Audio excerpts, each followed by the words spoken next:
لو أنزلنا هذا القرآن على جبل لرأيته خاشعا متصدعا من خشية الله.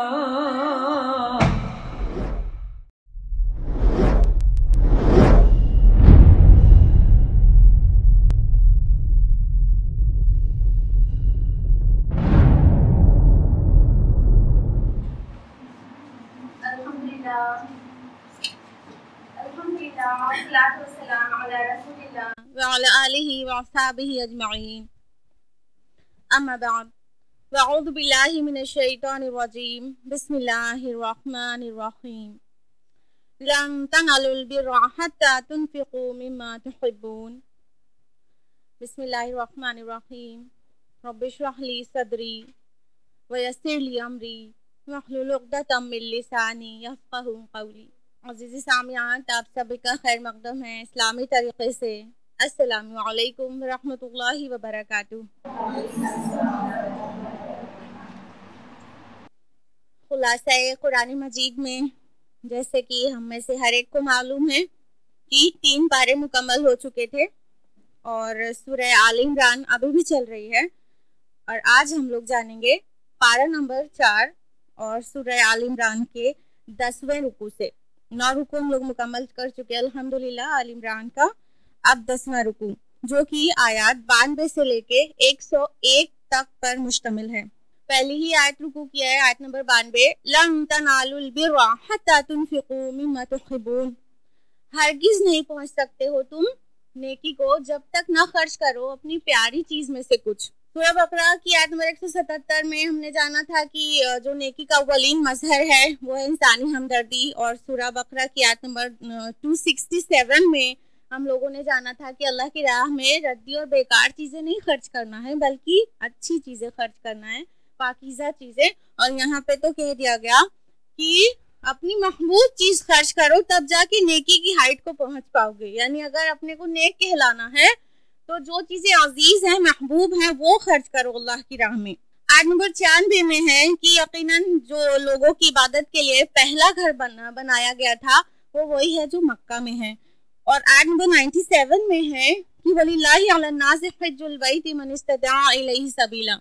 یہ اللہ کا حق ہے لوگوں پر کہ وہ اس کے گھر کا حج کریں جو اس راستے کی استطاعت رکھتے ہوں. یعنی حج بیت اللہ اللہ تعالیٰ کا حق بنتا ہے وہ بھی لوگوں پر، سب لوگوں پر. یعنی اپنے مال سے بھی اور اپنی جان سے بھی مشقتیں اٹھائیں اللہ کی عبادت میں.